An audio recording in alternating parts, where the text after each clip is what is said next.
Hi, hello. Isang mapagpalang umaga sa inyong lahat. Welcome back again to Yad's Tool Shed. So, here we are again at bago tayo dumapo dun sa topic natin ngayong araw, share ko lang sa inyo itong bagong install natin na 2000 watts na Samdon.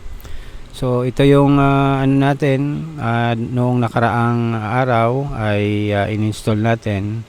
So ngayon ginamitan natin siya ng SRNE na 60 amps na solar charge controller at ito na yung Samdon natin na 2000 watts. Ito ay hindi hybrid pero 2000 watts ito na regular inverter. So currently yan yung consumption natin today, 517 watts mahigit.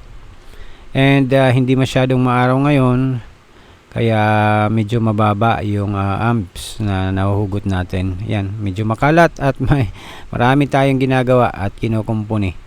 So ito later on ay i-share ko sa inyo. Ito yung BMS natin, makikita nyo dyan sa gilid. Yan yung update nya. Meron itong bagong update and iba-iba na yung mga settings nya and setup nya. May mga dinagdag, may mga binawas. So sa next video, subscribe lang po kayo dyan at itatopic natin yan para naman dun sa iba, para mabigyan natin sila ng idea kung ano yung mga nabago sa BMS na DALI. So ngayon, as of now, ito yung natin setup dito. Yan, 13.3 volts yung battery natin and charging siya sa 13.9 amps. So medyo mahina. Anyway, hindi naman po ito ang topic natin. So dito tayo sa baba.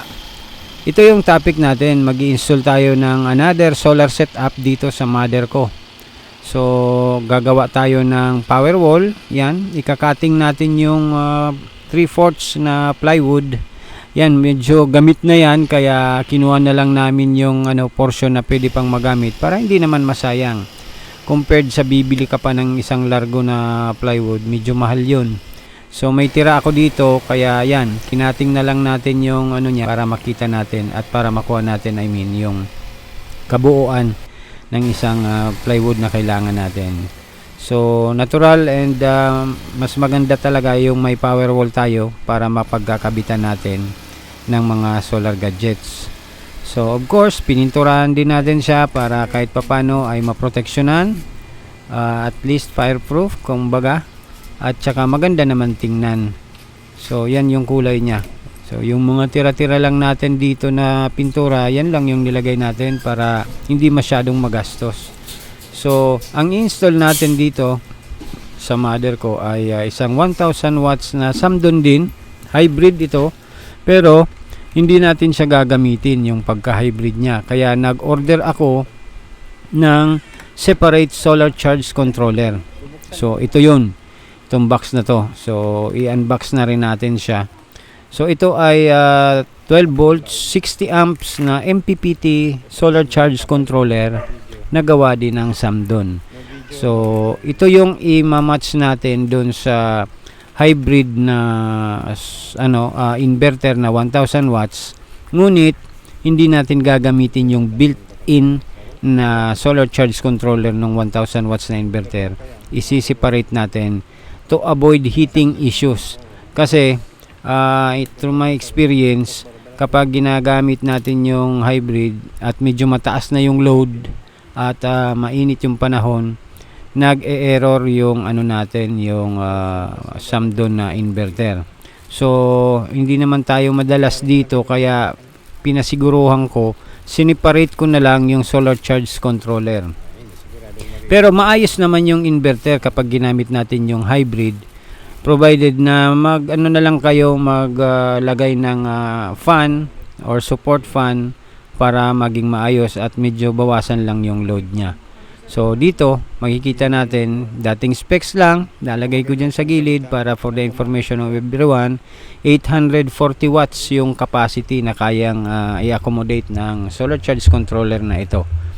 However, pwede nyo rin niyang dagdagan or bawasan ng konti para sa kasi na-adjust naman yan sa solar charge controller, kinakaya naman yan. So dito maglalagay tayo sa wall na concrete, maglalagay tayo ng expanding bolt dyan at dyan natin i-fix yung solar natin, yung power wall natin para ilagay yung ating mga solar gadgets. So yan, ilagay na natin katulad nyan. So i-calculate nyo na lang yung mga position nya, na depende na po yan sa mga discarte nyo, sa style nyo, kung anong gusto nyo. So makaka kayo dyan, makaka-innovate kayo kung anong gusto nyong mga design. So ito yung natin, charge controller, and ito yung sa nya, sa GPRS and sa Wi-Fi.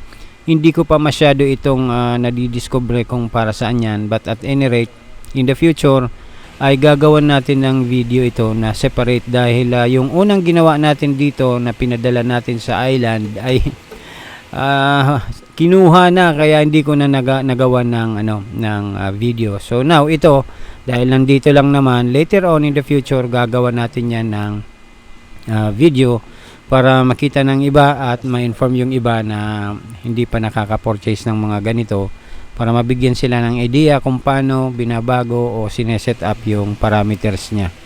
So ngayon, install natin tong panel box. Ganyan yung pag-install natin, at ito yung battery na gagamitin natin sa kanya. Ito yung BYD battery na 250 Ah na capacity. So bihira na ang nagma-manufactured nito, at wala na nga akong halos makita sa sa online ng mga ganyan. Meron siguro, pero baka 24 volts or 48 volts. Nag-order din tayo ng mga balancer, capacitor, balancing equalizer para install natin. So ito meron ng takip. So ganyan, meron na siyang in-order ko yung may takip na, para naman magandang tingnan at ma-install natin ng maayos sa power wall. So 5 amps ito na buksan natin para makita at madami yung in-order ko, dahil minsan nauubusan tayo, kaya matagal kung mag-isa-isa pa na pag-order. So yan yung equalizer nya. So ito yung likod, ayan, may mga dyan, MOSFET and other capacitors na maliliit. So ito yung balancing equalizer natin or balancing module. So 4 yan. Okay, so ngayon itong mahirap dito kaya talagang dapat may kasama ka sa pag-i-install, dahil napakabigat ng battery na to. So instead na maglalagay ako ng table, hindi ko na nilagyan. Finix na lang natin siya sa wall, provided na dapat pasiguro, dahil napakabigat ng battery na to. So i-fix natin siya dyan at ibobolt natin para nakatayo lang siya at malapit lang sa mga connection niya papunta sa inverter and also sa solar charge controller. So yan, talagang nahihirapan kami sa pag-install, at any rate, tulong-tulong lang at madali lang naman yan. Kasi ngayon napakamahal na ng gasolina at napakataas na rin ng mga bayarin, lalong-lalo na sa kuryente. So ang pagsusolar is not a luxury but a necessity. So yan, kaya medyo marami rin sa atin, nagtatanong kung paano at kung how much or magkano yung papa-install ng solar. So kung may gusto kayo, i-PM nyo lang ako, message lang kayo. Meron ako mga details dito sa baba ng video natin. So pwede nyo akong i-message dyan, at kung medyo malapit lang naman kayo, pwede ko kayong matulungan. At kung nagdi-DIY kayo, mas maganda mag-subscribe kayo dito at panoorin nyo yung mga videos na pinalalabas natin, dahil halos nandyan lang naman lahat ang pag-i-install ng solar. So hindi natin pinagkakait yan sa iba. All you have to do is to subscribe and manood lang kayo. And kung may tanong kayo, it's free. Pwede kayong magtanong anytime. Pag hindi tayo busy, ay sasagutan natin yan. So now dito, na-install na namin yung battery. And maganda na yung paka-fix nya.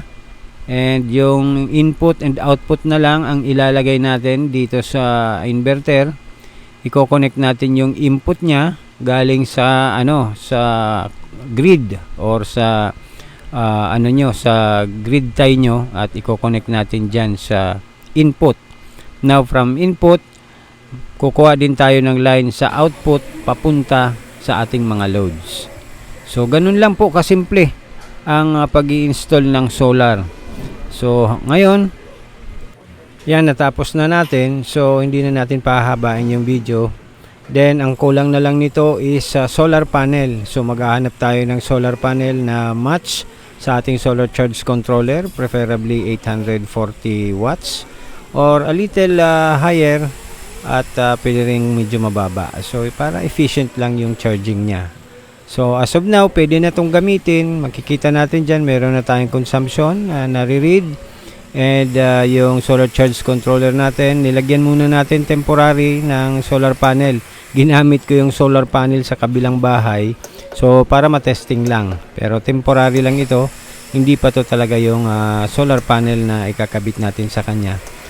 For the sake of just testing the SCC, ginabitan muna natin ng 550 watts na solar panel. So yan, 60 amps yung capacity ng SCC natin. And yan yung voltage niya and 3.6 amps as of now ang charging. So ngayon naka-battery priority siya, nagagamit siya. And yan yung load niya. And also yung itong mga wires natin dito, itatago natin yan. Aayusin pa natin yan para hindi makita, para presentably naman at maganda naman tingnan. So as of now, hanggang dito na lang muna tayo. Hindi na natin masyadong pahabain. Next video natin ay yung pag-size up natin ng solar panel na gagamitin dito. At i-video rin natin yung pag-install sa kanya, para makita nyo at magkaroon kayo ng idea. So subscribe lang po kayo dyan at para ma-notify kayo pag may mga bagong labas tayong video. At sana ay nakatulong ito sa inyo kahit papano ay may nakuha tayong kunting tips at aral sa pag-install ng mga solar setup natin in DIY procedure. So maraming salamat po sa inyong lahat. Once again, God bless everyone. Keep safe always.